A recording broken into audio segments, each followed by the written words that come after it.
नमः शिवाय। हर हर महादेव। श्री शिवाय नमस्तुभ्यम। ब्रह्मा जी के मन में एक संशय आ गया था।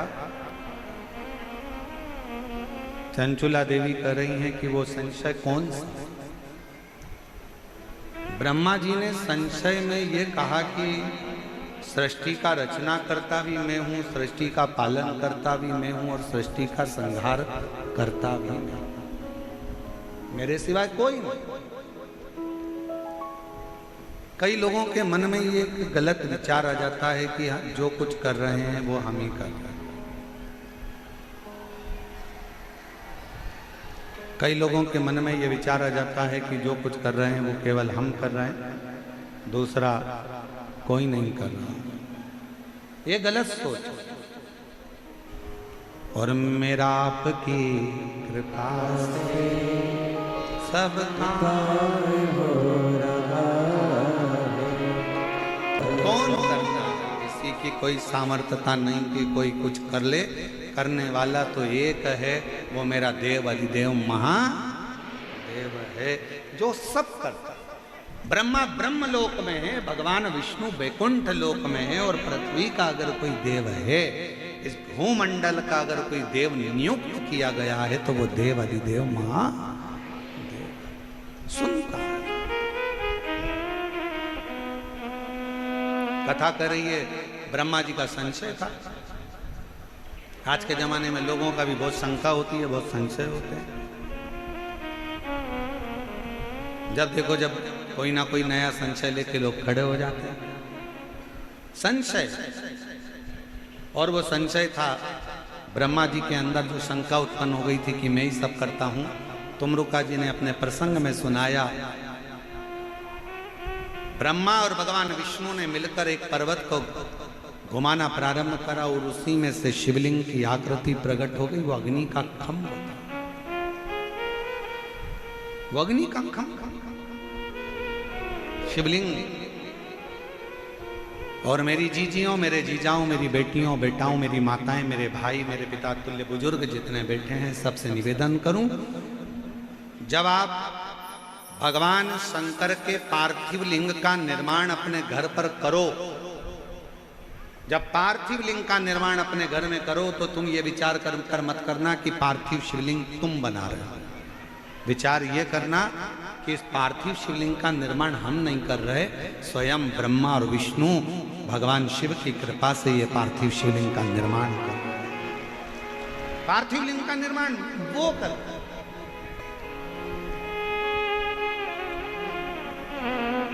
सावन के महीने में जो पूर्णिमा, जो शिवरात्रि आती है, श्रावणी शिवरात्रि, उस पर आप और हम सब ऑनलाइन शिव जी का अभिषेक करते हैं। आप लोग करते हो घर में? जम के बोलो जरा। आप अंदाजा लगाना, जब से आपने शंकर भगवान के श्रावण के महीने के उस पार्थिव शिवलिंग का जब से आपने ऑनलाइन पूजन करना प्रारंभ करा, उसके पहले का समय निकाल कर देखना और उसके बाद का समय निकाल कर देखना कि हर साल जो आप श्रावण के महीने में पार्थिव लिंग का पूजन करते हो, उसका फल कितना मिलता है। हमारे घर में शीतलता, शांति, लक्ष्मी, वैभव और वंश सब बढ़ता, सब बढ़ता। पार्थिव लिंग की पूजन स्वयं ब्रह्मा जी करे हैं, स्वयं भगवान विष्णु करे। पार्थिव लिंग को प्रकट किया। ब्रह्मा जी ने मन में सोचा, ये शिवलिंग जो प्रकट हुआ है ये क्या शंकर जी हैं? हाँ, यही देवाधिदेव महादेव है, यही पालन करता, यही संहार करता, यही रचना करता, सब ये। शंका उत्पन्न हो गई, इनका सिर कहाँ है, इनका पांव कहाँ है? नारायण भगवान बोले, मैं चरण ढूंढने जाता हूं, तुम सिर ढूंढने चले जाओ। जब फिर निवेदन करेंगे, ज्ञानी को समझाना सरल है, अज्ञानी को समझाना सरल है, पर अभिमानी को समझाना दुनिया का सबसे कठिन काम है। ज्ञानवान को समझाओगे तो वो सरल है, अज्ञानी को समझाओगे तो सरल है, पर अभिमानी को नहीं समझा सकते जिसके अंदर अभिमान है। रावण ज्ञानी था, अज्ञानी था, पर उसके साथ में सबसे बड़ी बात थी कि वो अभिमानी बहुत था। उसको मंदोदरी समझा ही नहीं समझा, सबने समझाया नहीं समझा, कहां समझा।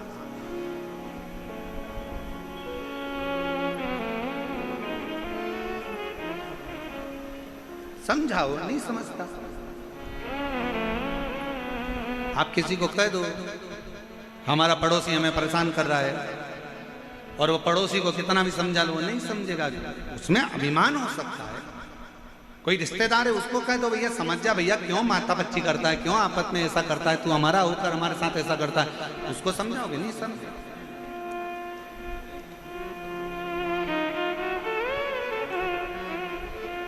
कल जब हम दिलीप जी के यहाँ पहुंचे, हम वहीं रुके हैं दिलीप जी अग्रवाल जी के यहाँ जो जजमान परिवार है उनके यहाँ पर कल हम पहुंचे, तो शाम के समय पर एक व्यक्ति ने हमसे का बात कही कि गुरुजी आज का जमाना इतना बेरोजगारी का हो गया कि लोग नए नए लड़के नए नए बच्चे सब बेरोजगार होकर पड़े, सब बेरोजगार।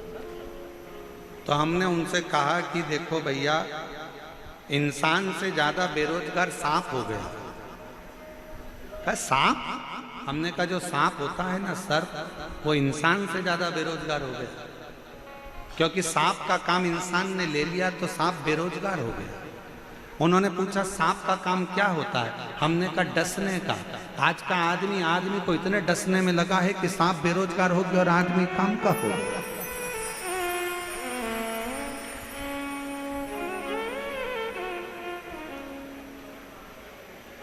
महाराज जी आज के जमाने में सांप बेरोजगार हो गया क्योंकि आदमी ने उसका काम ले लिया। अपने रिश्तेदार को डसना है, कोई आगे बढ़ रहा है उसको डसना है, कोई आगे कैसे बढ़ गया, ये काम अच्छा कैसे हो गया, डसने में लगा, उसको डसने में लगा।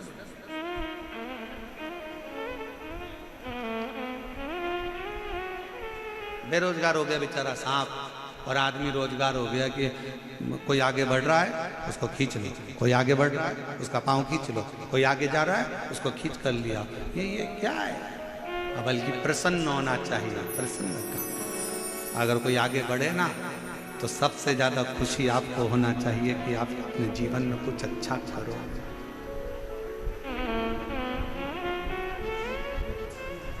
ये जो फिरोजाबाद से ये भैया जो माला लेकर आता है, ये पूरी हर कथा में, वो बेटा हर कथा में आता है फिरोजाबाद से। एक बार कुबेरेश्वर धाम आया था और उसने बस उस समय पर उसके पास खुद का भी किराया नहीं था, दुखी था, तकलीफ था। एक ही बात उसने कही, गुरुजी मुझे क्या करना चाहिए। मैंने कहा कहीं शिव पुराण की कथा हो रही हो, भूल से भी तेरे पुष्प अगर पहुंच जाए तो प्रयास करना। इसने 5 पंडाल माला भेजने का प्रयास करा। बाबा ने ऐसा हाथ पकड़ा कि आज दिल्ली में, फिरोजाबाद में, आगरा में, लखनऊ में, कानपुर में, सब दूर इतना काम हो गया, इतना काम हो गया कि शिव। और आज भी नहीं भूला, जहाँ कथा होती है चाहे वो कहीं पर हो, नेपाल की बॉर्डर पर, नेपाल में भी कथा हुई तो माला लेकर पहुंच। आप विश्वास शिव पर करें, आप भरोसा शंकर पर करें, आप दृढ़ता शिव पर करें। और तेरा ही दिया खाया तेरा शुक्रिया, तेरा शुक्रिया। आप जितने आनंद में जी सकते हैं, शिव तत्व कह रहा है। ब्रह्मा जी के मन में संशय भरा गया था, भगवान पाताल में चले गए पर शंकर भगवान के शिवलिंग का चरण नहीं मिला। भगवान नारायण वापिस आ गए, आते से कह दिया, निवेदन कर दिया कि ये चरण नहीं है, मेरे को चरण का दर्शन नहीं हुआ। भगवान ब्रह्मा जी ऊपर जाते गए, जाते गए, जाते गए, जाते गए। अहंकार इतना था कि वो अहंकार के कारण बस केतकी का फूल लिया, गौ माता को लिया, दोनों से कह दिया तुम झूठ बोल देना, कह देना हमको शिवलिंग का सिर मिल गया। भगवान नारायण से ब्रह्मा जी ने पूछा कि आपको भगवान शंकर के चरण मिल गए, शिवलिंग के चरण मिल गए? कई लोग आपसे पूछेंगे इतनी तेज गर्मी पड़ रही है, अंदर जाने की मौका नहीं मिल रहा, रोड पे बैठ के कथा सुन रहे हो, पेड़ की छांव में बैठ के कथा सुन रहे हो, अंदर जा नहीं रहे हो, तो काहे को यहाँ पर कथा के पंडाल में जा रहे हो? लोग कमेंट्स करेंगे, काहे को जाते हो, घर में बैठ के सुन लो, टीवी पर सुनो, ये करो वो करो, क्यों जा रहे हो, क्यों जा रहे हो, क्यों जा रहे हो? लोग लिखेंगे। आपको केवल एक ही बात करना है, हम तो बाबा के चलते हैं। और याद रखो, समय मिले तो जाओ। और अभी पंडालों में अगर जगह नहीं है, व्यवस्था नहीं है, कल का क्रम भी यही रहा था, भीड़ अथक होने से कथा को विराम कि भीड़ बहुत। तो निवेदन, जो लोग नहीं पहुंच पाते वो टीवी पर कथा सुनो, मोबाइल पर सुनो, दिल से उससे प्रार्थना करो, विनय करो, निवेदन, अर्चना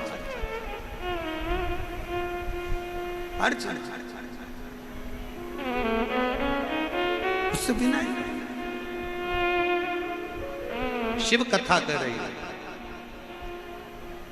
भगवान शंकर का संवाद कर रहा है, शिव महापुराण की कथा कर रहा है। भगवान नारायण ने कह दिया, मुझे शंकर जी के शिवलिंग के चरण नहीं मिले, और चरण नहीं मिले तो सत्यता सामने प्रकट आ गई। शंकर भगवान ने कह दिया, नारायण आज से आपका नाम सत्य नारायण होगा, क्योंकि आपने मेरे सामने सत्य बोला। सत्य बोल सत्य नारायण भगवान की। भगवान शिव ने कहा, सुनो नारायण, आपने सत्य कहा है, इसलिए भारत की भूमि पर, पूरी पृथ्वी पर, पूरी सृष्टि में आपकी पूजन सत्य नारायण के रूप में होगी। सुनो नारायण, आपने शिव की साक्षी में सत्य कहा, आप पूरे विश्व में सत्य नारायण के नाम से पूजे जाओगे। सत्य नारायण इधर होती है सत्यनारायण जी की कथा, जम के तो बोलो, होती है? ठीक है। प्रसाद बनता है? ठीक है। खाते हो? फिर तो झूठ नहीं बोलते होगे, क्योंकि सत्यनारायण भगवान का यदि प्रसाद ले रहे हैं तो कम से कम पूरी जिंदगी आप सत्य मत बोलो, परंतु जिस समय पर हमने सत्यनारायण जी का प्रसाद ग्रहण करा है उसके आधे घंटे तक अपनी वाणी से झूठ नहीं निकलना चाहिए। भगवान से प्रार्थना करना कि हमारी वाणी से सत्य निकल, सत्य, और वो सत्य हमारे जीवन को आनंद दे। सत्य। समय आया, ब्रह्मा जी ने कहा, भगवान नारायण ने पूछा, क्या आप शंकर भगवान का शीश का दर्शन करे हो? ब्रह्मा जी ने झूठ बोला, केतकी के पुष्प ने झूठ बोला, गौ माता ने झूठ बोला। जब केतकी का पुष्प झूठ बोला तो कह दिया, तुम कभी शिव पर नहीं चढ़ोगे, शंकर पर केतकी का फूल कभी नहीं चढ़ता। गौ माता ने झूठ बोला तो कह दिया, गौ माता तूने अपनी वाणी से झूठ बोला है, तेरा पूरा शरीर पूजा जाएगा पर तेरा मुख अपूज्य माना जाएगा। गौ माता तूने इस मुख से झूठ बोला है, कलिकाल में तू कचरा भी खाएगा। झूठ बोल दिया, झूठ। सारे दुनिया के देवताओं की परिक्रमा आगे से होती है, गौ माता की परिक्रमा गाय की पूंछ से प्रारंभ होकर पूंछ पर विराम होती है, क्योंकि झूठ बोल रही। जरा विचार करिएगा, झूठ बोलने का कितना वर्णन किया गया है शिव महापुराण में। ब्रह्मा जी झूठ बोल दिए, ये आकाशवाणी झूठी है। ब्रह्मा जी ने कहा, शंकर भगवान को क्रोध आया, उन्होंने अपने पांव का अंगुष्ठ का नखून तोड़ा, फेंका, काल भैरव प्रकट कर लिया। काल भैरव से कहा, इस ब्रह्मा का सिर काट दे, जिससे ये झूठ बोल रहा। काल भैरव ने अपनी उंगली का नख तोड़ा, ब्रह्मा पर फेंक कर मारा, ब्रह्मा जी का शीश कट गया। शीश कटा हुआ लुढ़कता हुआ जाने लगा। ब्रह्मा जी के शीश में से रक्त बहने लगा। ब्रह्मा जी के शीश में से जो रक्त बहा, उससे एक नदी प्रकट हो गई, जिसका नाम कर्मनाशा हुआ, जो आज भी उत्तर प्रदेश में बहती है। उस उत्तर प्रदेश में जब कर्मनाशा बहती है तो उत्तर प्रदेश सरकार ने उस नदी के ऊपर घाटों पर बोर्ड लगा कर रखा है, यह कर्मनाशा नदी है। जिस नदी का मात्र जल का शरीर पर स्पर्श हो जाता है तो अपनी जिंदगी में करे हुए सारे पुण्य समाप्त हो जाते हैं और व्यक्ति के ऊपर पाप का घड़ा भर जाता है। कर्मनाशा नदी भारत की भूमि पर एक ऐसी नदी है जिस नदी में कुत्ता भी पानी नहीं पीता, पक्षी भी उसमें चोंच नहीं देता। अब उस कुत्ते को कौन बताने जाए कि ये कर्मनाशा है? फिर भी शास्त्र की रीत के अनुसार कुत्ता कर्मनाशा नदी का पानी नहीं पीता, पक्षी भी उसमें चोंच नहीं डालता, चिड़िया भी अपने पर को उस नदी के जल में नहीं डालती, क्योंकि उसका नाम कर्मनाशा है, जो ब्रह्मा जी के रक्त से बनी हुई है, रक्त से बनती हुई बहती चली गई और आज भी वो उत्तर प्रदेश में बह रही है। ब्रह्मा जी का सिर कटा हुआ जाता जा रहा था, भगवान विष्णु के आंखों में जल भर गया। भगवान नारायण की आंखों में जल भरा। भगवान विष्णु ने भगवान शंकर जी से कहा, प्रभु ये ब्रह्मा जी का कटा हुआ सिर लोग नफरत करेंगे, अपशब्द कहेंगे, आड़ा टेढ़ा कहेंगे, ये केतकी का फूल लोग अपशब्द कहेंगे, ये गौ माता का मुख जिसने झूठ बोल दिया लोग अपशब्द कहेंगे, आप कृपा करो नाथ, कृपा करो। शिव जी ने कहा, गौ माता तेरा संपूर्ण शरीर पूजा जाएगा, तुझ में 33 कोटि देवता विराजमान होंगे और गौ माता तेरा चरण जहां पड़ जाएगा वहां से सारा अपशकुन समाप्त हो जाएगा और शुभ लक्ष्मी का योग बन जाएगा। केतकी के फूल केवल शिव को छोड़कर सारे देवताओं पर तू चढ़ेगा। और फिर कहा, इस ब्रह्मा जी के कटे हुए शीश के लिए आप कुछ कहिए। भगवान शिव देख रहे थे, ब्रह्मा का कटा हुआ शीश कटा।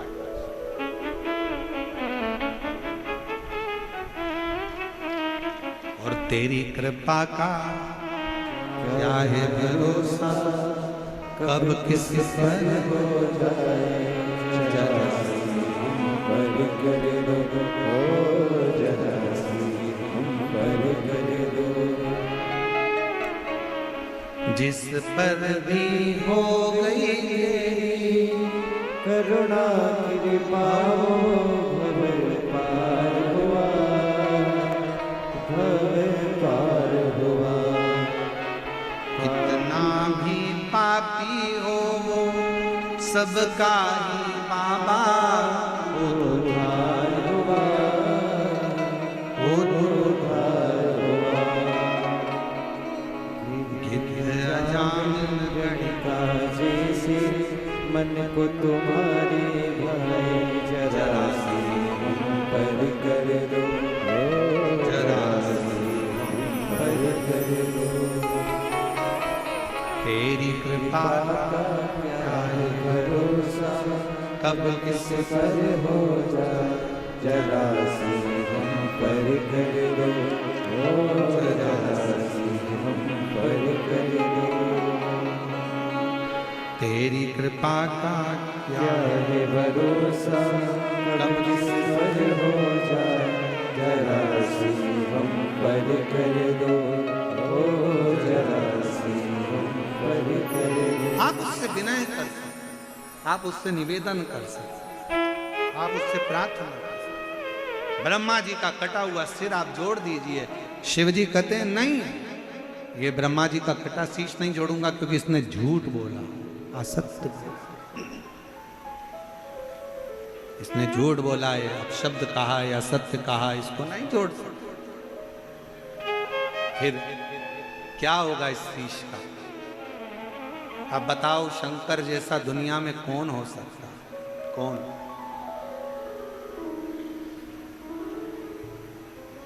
शिव महापुराण की कथा कहती है कि शिव को तो केवल याद कर लो। मंदिर में नहीं गए हो ना, कोई काम अड़ गया, मंदिर नहीं पहुंच पाए, सत्संग तक नहीं गए, कथा तक नहीं गए, याद कर लो केवल उसको, केवल याद, उतने में वो करुणा कर देते। मत मांगो कुछ भी। ब्रह्मा जी अगर शीश जोड़ दिया तो अच्छी बात नहीं है, तो असत्यता का भाव हो जाएगा। तो इस ब्रह्मा के कटे हुए सिर का करूं क्या, क्या करा जाए? तो कहा, ब्रह्मा जी के कटे हुए सिर को मैं एक काम करता हूं कि बट का पेड़ बना देता हूं, बट वृक्ष, बट वृक्ष। भगवान विष्णु बोले, ये बड़ का पेड़ क्या लोग पूजेंगे? ब्रह्मा जी के कटे हुए शीश से बना है, कौन पूछेगा इसको? भगवान शंकर कहते हैं, ब्रह्मा के शीश को पुजाने के लिए बड़ के पेड़ के नीचे मैं स्वयं पार्वती के साथ विराजमान रहूंगा और मेरा नाम बटकेश्वर महादेव होगा। मैं स्वयं बैठूंगा, बटकेश्वर महादेव के रूप में मैं स्वयं विराजूंगा।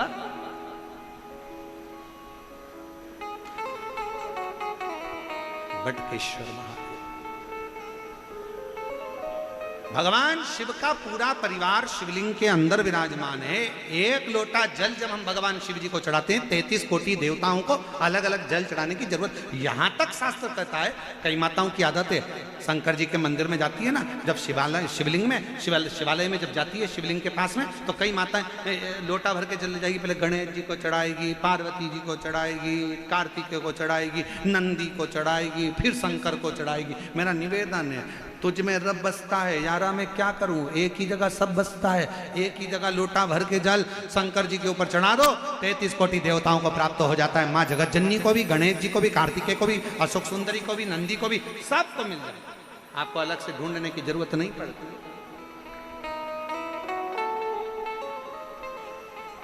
पर कई माताओं की आदत है, कंकु का डब्बा खोलेगी, चोपड़ा खोला, पार्वती जी को भी लगा दिया, गणेश जी को भी लगा दिया, कार्तिकेय को भी लगा दिया, सबको। और कई माताओं की तो आदत है, एक बार बैठ जाती है तो 20 मिनट तक नहीं उठती। और कितना ही कोई खड़ा हो, कितने ही लोग खड़े हो पानी चढ़ाने के लिए, और उसके बाद भी अच्छी सामान उमान रख के बैठेगी, उचार बढ़िया जोरदार उठती। और पड़ोसी के भी रहे, थोड़ा सा उठ जाओ, जल चढ़ाने, नहीं चढ़ो, जाओ, नहीं। और बैठ गई लोटा लेके, श्री शिवाय नमस्तुभ्यं, श्री शिवाय नमस्तुभ्यं। पड़ोसन समझ गई सियोर वाले महाराज की पक्की चेली है, हिलने वाली नहीं है। शंकर की बेटी है, बाप के पास आई है, और बेटी और बाप दोनों गले लग रहे हैं, अभी उठने वाली नहीं है। पर निवेदन है, थोड़ा सा सबको मौका मिलना चाहिए, थोड़ा सा जल चढ़ाकर एक और होते चले जाओ। 10 जगह पर जल ना चढ़ाओ, शिव जी पर जल चढ़ाओ। मंदिर की साफ सफाई का ध्यान रखो, समय का ध्यान रखो। शिव की स्तुति करना है, थोड़ा दूर बैठकर शंकर से अपने मन का भाव कहते जाओ, श्री शिवाय नमस्तुभ्यं, श्री शिवाय नमस्तुभ्यं, शिवाय नमस्तुभ्यं, श्री शिवाय नमस्तुभ्यं, श्री शिवाय नमस्तुभ्यं, श्री शिवाय नमस्तुभ्यं। उसकी स्तुति करते जाओ, उससे आनंद के साथ मिलो।